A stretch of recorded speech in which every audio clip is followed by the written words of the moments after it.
Hello and welcome to another edition of In the Faculty Lounge. I'm Paul Houtman, Dean of the Graduate School of Medicine, and today we have a special edition, a return guest, Dr. Mark Rasnake, who's Associate Professor of Medicine and the Internal Medicine Residency Program, but he also plays a very important role as an infectious disease physician and hospital epidemiologist at the University of Tennessee Medical Center. Mark, welcome back. Thanks, Paul. Thanks.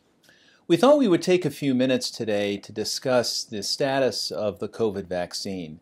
And in that context, Mark, I thought we really should begin with first principles, which is to talk again about the mechanism of action of these vaccines, especially the mRNA vaccines. They are novel vaccines, and to some degree, I think the novelty has perhaps led to a degree of vaccine hesitancy. As I thought through this, we have to realize, of course, that all vaccines at some point were novel. And the polio vaccine is a great case in point, and obviously it turned out to be a lifesaver. So can you just review for us the mechanism of the mRNA vaccines and maybe tie that to the likelihood that we will need boosters going forward, basically addressing their longevity? Sure. So basically all vaccines work by having your body develop an immune response, a protective response to a protein.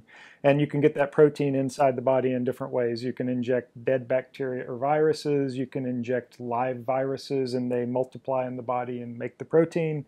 You can inject just pieces of the protein. And they all have different strengths and weaknesses. The mRNA vaccines are unique in that they just inject only the piece of the nucleic acid, the genetic material of the virus, necessary to make a copy of the protein that you want the immune response to. So as opposed to a live virus vaccine, it's a much more controlled setting where you just have one little stretch of genetic information and you make one piece of protein instead of a whole virus, for instance. And you develop that very vigorous immune response. And the mRNA vaccines very closely mimic the process of a natural infection, but without the risks of a natural infection. So they give you that good, robust immune protection.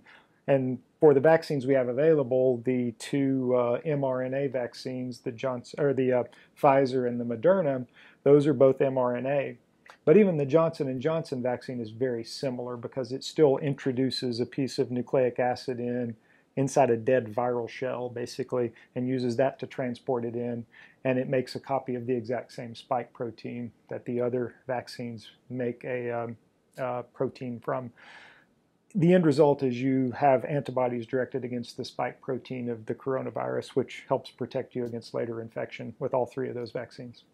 And interestingly enough, I think these vaccines also have an influence on T cell function. Is that right? They do, and part of that is because the way they are processed through the natural cellular mechanism, the genetic material goes into your own cells, you make the copy of the protein and it buds off from the surface. That triggers a very diverse array of immune system responses, so you get kind of the best of both worlds. You get antibody responses and you get T cell responses at high levels with all of those vaccine candidates because it mimics that natural viral infection without actually causing a viral infection. And we were talking before we started the taping that the CDC has come out with some pretty stunning graphical representation of data showing the differences in hospitalization rates for patients who are vaccinated versus those who are unvaccinated per 100,000 in the population. So the denominator changes if it's per 100,000 vaccinated, per 100,000 unvaccinated. These curves are widely divergent. I think it was probably unrealistic for us to expect a vaccine would be a complete cure-all, if you will, a 100% prevention. But talk to us about how effective the vaccine has been, and then that third booster shot, because I've read that one way to look at this really is that there are a lot of predicates for requiring more than one shot. The HPV vaccine is a series. MMR is a series. So this is a series of vaccinations. But maybe you can address that too and the whole durability question. Sure. So anytime you're exposed to any sort of pathogen or infection or vaccine, your body has a very vigorous response early after that. And that slowly fades away over time if you don't see that organism again or you don't see that vaccine again, because the body turns its attention to responding to other things that are there presently.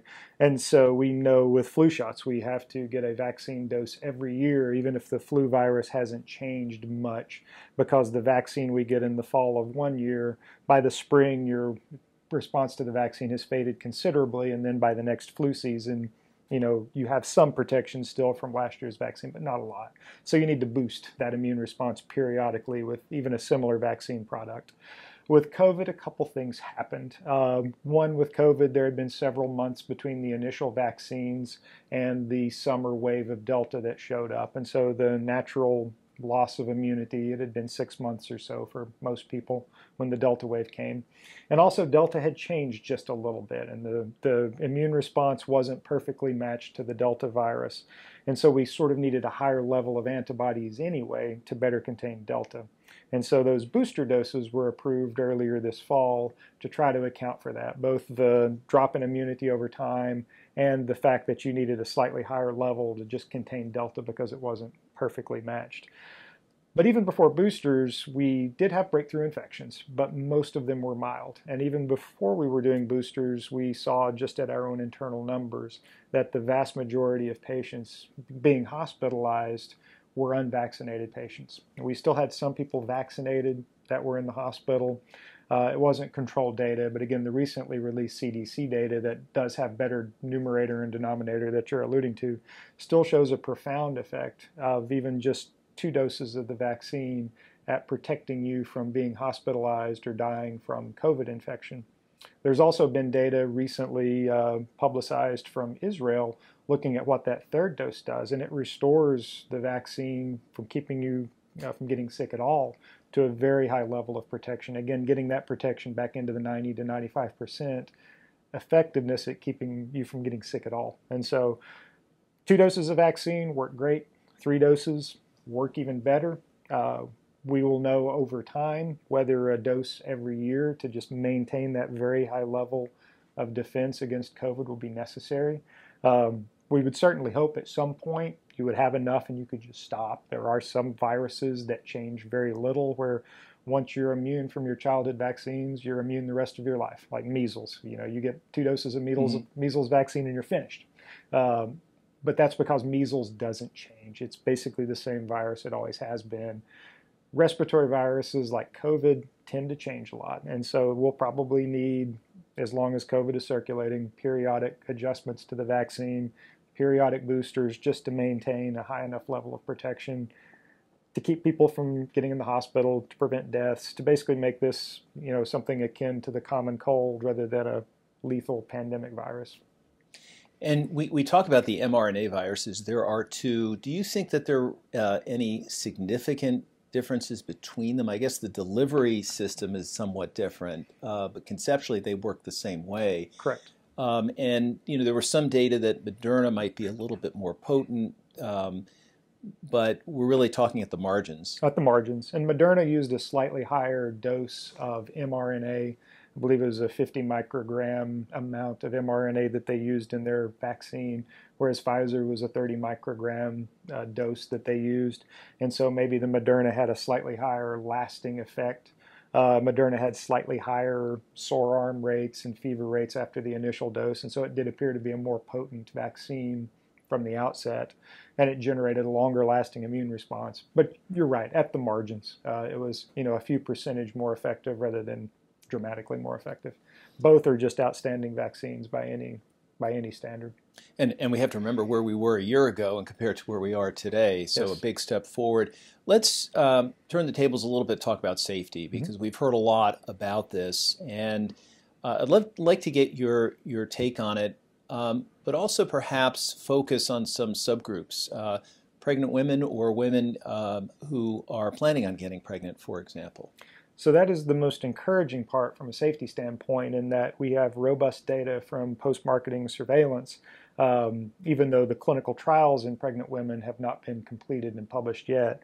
Enough pregnant women have taken advantage of these vaccines that we see no evidence that it causes harm to the developing baby, and no evidence that it causes any pregnancy-related complications such as premature labor, miscarriage, small baby size, any of those things. We also have very compelling data that COVID is an extreme threat to pregnant women, that unvaccinated pregnant women during this last Delta wave suffered quite a bit of morbidity and unfortunately mortality from going unvaccinated. And so we have plenty of evidence right now to state with confidence that if you're pregnant or thinking of becoming pregnant, getting vaccinated for COVID is absolutely the right thing to do. And that certainly would apply really across the population now that the mRNA vaccines, the Pfizer vaccine at least, is approved for kids as young as 5, and clearly the elderly are particularly at risk as well. Right. So is your current recommendation, I assume it's in parallel with what the FDA and CDC have been saying, that everyone really should go out and get vaccinated and get a booster? So right now, the boosters are only recommended for certain populations. It's the over 65, people with weakened immune systems. For younger individuals, the CDC has modified that guidance a little bit. If you work in occupations such as healthcare that place you at high risk for COVID infection, you should get a booster. They have yet to recommend vaccines for the vaccine boosters for the general population of young adults that don't have those high-risk features. I think that will change in the coming months, but right now for the 18 to 65-year-old crowd that doesn't have a very high-risk medical conditions, if you work a high-risk occupation such as critical infrastructure workers or healthcare, those boosters are recommended. And that actually includes a very large portion of the population, considering how many people work critical infrastructure jobs. Children, certainly. Now that the vaccine is approved for children, that 5 to 11-year-old group had been missed by initial approvals. Once that's widely available, certainly those kids, by becoming vaccinated, they protect the older adults that they're exposed to at home, individuals they're around with weakened immune systems. And it's also become clear that even though complications of COVID are much rarer in kids, we're still seeing pediatric deaths. I believe there were around 180 pediatric deaths last year from COVID-19. And that is much, much more dangerous than even a potential side effect of a vaccine would be in that young age group. So even young, healthy kids can get some protection and benefit from that vaccine for themselves. And they also provide protection to those around them by not serving as potential ways to bring COVID home for the holidays to family members. Well, Mark, I just want to personally thank you for everything that you've done here at the University of Tennessee Medical Center, direct patient care, but also educating us, educating the faculty, the staff. Really, everyone owes you a big debt of gratitude, and we really appreciate it. And thank you for listening in to another session in the Faculty Lounge. We look forward to meeting new faculty in the next few weeks and months. I hope you'll join us.